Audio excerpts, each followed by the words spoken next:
Վատիկանում Ֆրանցիսկոս Պապի հուղարկավորության արարողությանն ընդառաջ հանդիպել են Միացյալ Նահանգների և Ուկրաինայի նախագահները։ Դոնալդ Թրամփը և Վոլոդիմիր Զելենսկին նախ 15 րոպեանոց առանձնազրույց են ունեցել, ինչից հետո նրանց են միացել Ֆրանսիայի նախագահ Էմանուել Մակրոնը և Մեծ Բրիտանիայի վարչապետ Քիր Սթարմերը։ Հայտնի է, որ Միացյալ Նահանգների և Ուկրաինայի նախագահները պայմանավորվել են շարունակել բանակցությունները։ Սպիտակ տունն արդյունավետ է որակել նախագահների հանդիպումը։ Զելենսկին ևս հանդես է եկել մեկնաբանությամբ։ Քննարկեցինք շատ հարցեր՝ ուկրաինացիների պաշտպանություն, լիակատար և անվերապահ հրադադար, հուսալի և երկարատև խաղաղություն։ Հուսով ենք արդյունքի կհասնենք, գրել է Ուկրաինայի նախագահը։ Ավելի վաղ Դոնալդ Թրամփը հայտարարել էր, որ Ուկրաինան և Ռուսաստանը շատ մոտ են համաձայնության հասնելուն։ ԱՄՆ նախագահը համոզմունք է հայտնել, որ կողմերն այժմ պետք է հանդիպեն ամենաբարձր մակարդակով։ Հիմնական կետերի մեծ մասը համաձայնեցված է, դադարեցրեք արյունահեղությունը հենց հիմա։ Մենք էլ կնպաստենք այս դաժան և անիմաստ պատերազմի դադարեցմանը, Truth Social-ի էջում գրել է Սպիտակ տան ղեկավարը։ Թրամփը հավելել է, որ երեկ իր բանագնաց Սթիվ Ուիթկոֆի և Վլադիմիր Պուտինի հանդիպումն արդյունավետ է եղել։ Միևնույն ժամանակ ԱՄՆ նախագահը բողոքել է, որ Կիևը դեռևս չի ստորագրել Վաշինգտոնի հետ հազվագյուտ մետաղների մասին համաձայնագիրը։ Հուսով եմ այն կկնքվի անմիջապես, շեշտել է Թրամփը։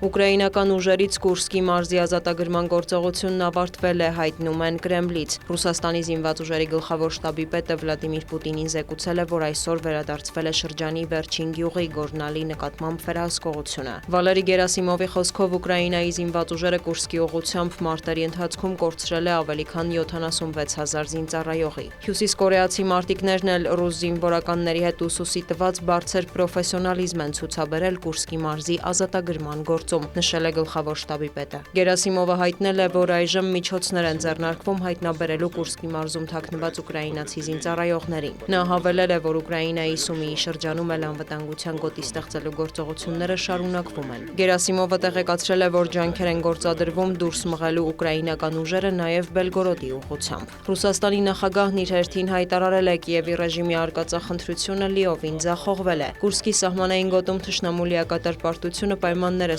ստեղծում ռազմաճակատի մյուս կարևոր հատվածներում մեր զորքերի հետագա հաջողությունների համար, համոզմունք է հայտնել Կրեմլի ղեկավարը։ Միևնույն ժամանակ առավոտյան Ուկրաինայի գլխավոր շտաբից հայտնել էին, որ Կուրսկի ուղղությամբ մարտական գործողություններ են իրականացվում։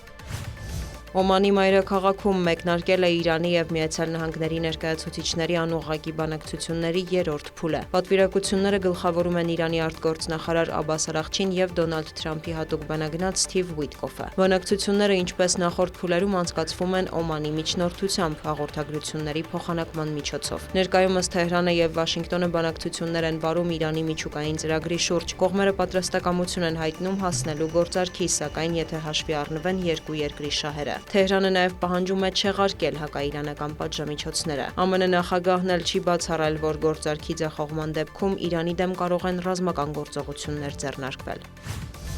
Իրանի հարավային Բանդար Աբբաս նավահանգստում հզոր պայթյուն է որոտացել, պաշտոնական տվյալով 500-ից ավելի մարդ է տուժել։ Տարածաշրջանի արտակարգ իրավիճակների վարչությունից հայտնել են, որ հրդեհաշիջման աշխատանքներ են իրականացվում։ Փրկարարական գործողություններից հետո դեպքի մասշտաբները մանրակրկիտ կուսումնասիրվեն և խախտումների հայտնաբերման դեպքում կձեռնարկվեն իրավական միջոցներ, հավելել են վարչությունից։ Նախնական տվյալով միջադեպը տեղի է ունեցել մեկ կոնտեյների պայթյունի պատճառով։